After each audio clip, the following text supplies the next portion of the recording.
Hey everybody, it's Jason from the Texas Gun Vault 2, and I know my channel over here has blown up in the past week or so because of my ATF pistol brace rule rant videos that honestly I thought I was just making for about 100 people that normally watch my stuff here. But as my name implies here on the channel, the Texas Gun Vault 2, this is my B channel, my backup channel, okay? So this is just a casual behind-the-scenes channel where I make videos on my cell phones for my biggest fans.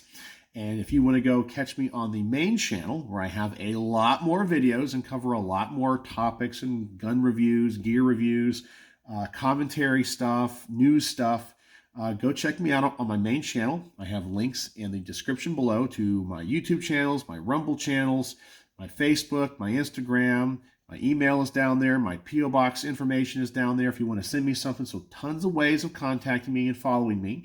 But yeah, that's what this channel is about. It's a B channel. So I was not expecting that many people to see the video or follow me. And it's kind of funny because some people hated me so much, like, don't subscribe to this guy. He's a small channel trying to take off. This is just my B channel. So my main channel is a lot more popular. But anyway, I am making a video on my main channel. Hopefully it will be released tomorrow. I'm going to start it as soon as I get done here. I have to go write like a bullet point script and do a couple things on the computer for my main channel, get that set up for the day. But then I'll come out here and film some content, hopefully to release tomorrow, about what I've done, kind of recap it for a lot more people about, filling out the amnesty registration for an AR pistol, why I did it, what I want to learn, what I want to do to help people, what I really think about it, answer all of the questions, all the concerns, and try to address all of the hype. And that's what I'm going to do. But before I do all that, let's talk about two awesome things I have to show you for some upcoming content on the main channel. Now, I recently reviewed a Masterpiece Arms 2011 Commander pistol. I showed you guys that pistol here on the Texas Gun Vault 2. I have the range report finished, filmed, edited, uploaded. However, it will not release for another couple of weeks because I have so many other videos that have to be released before then. But I got that gun back to the person that lent it to me, Ken, and he said, hey, I got a really cool historic gun you might want to shoot and review. I said, absolutely, I love shooting historic guns. So this is a firearm that I've always wanted to shoot. I've always wanted to own one. And it's really cool because of its military history here in the U.S. And this is an M1 Garand. And I know some people are going to say it's M1 Garand because the guy that invented it, he pronounced his last name Garand. And I appreciate that and know that. And probably I want to call this an M1 Garand. But everyone knows it as the M1 Garand. So this particular example is in really nice shape. I believe it was manufactured in 1945 is what Ken said. Now, he bought it at a pawn shop, so I'm not sure the history of it. It all seems to be here. Everything seems to be unmolested. Nothing has been changed on it. So I'm not sure if this is a was it the Civilian Marksmanship Program, CMP gun. I don't know if that's how this got into civilian hands. I don't know if this was a World War II bring back. I don't know the history of it. So that's what this is. And of course, it's chambered in 30-06, and I don't really keep 30-06 on hand in my ammo safe because I don't have any guns in 30-06. So Ken was nice enough to lend me some ammo for this review as well. So that's what we got going on here. So I'm really excited to learn about this rifle, get to shoot it.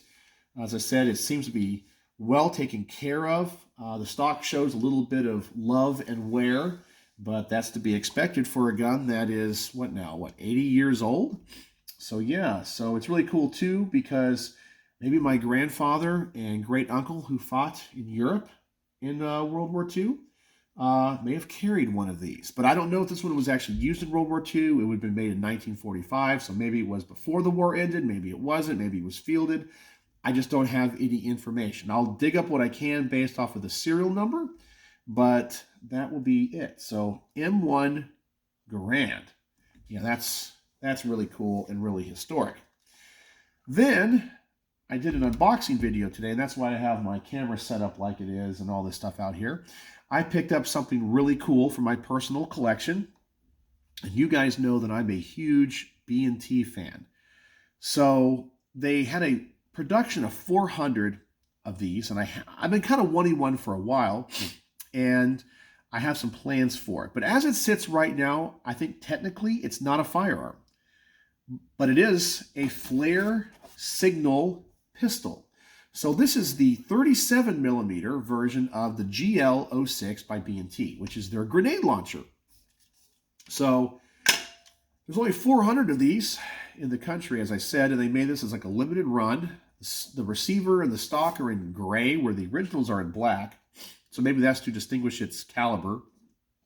It has different markings on the side than the GL1. This one says it's the model CH2022, and on the box it says FP2022. So I'm not 100% sure what the actual model is. I got to do a little bit of research, but the reason I need to do that is I plan on Form 1ing this into a destructive device. So I know that B&T is going to be making some 40 millimeter barrels, and you can convert the 37 millimeter to 40 millimeter, and that would make this legally a destructive device. So it'd be the same caliber as all of the, the 40 millimeter grenade launchers, but of course you could do less lethal things like beanbag rounds and sponge rounds and the like.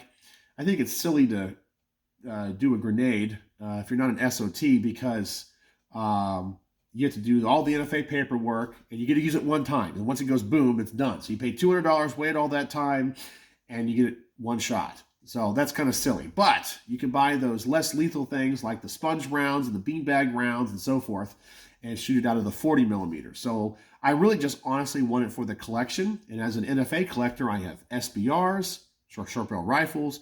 I have SBSs, short barrel shotguns. I have silencers. But I don't have a machine gun. I don't have any other weapon in AOW, which one day I'd like to get one. I really would like to get like a little pin gun. And then I don't have a destructive device, a double D. So that's what this is going to be.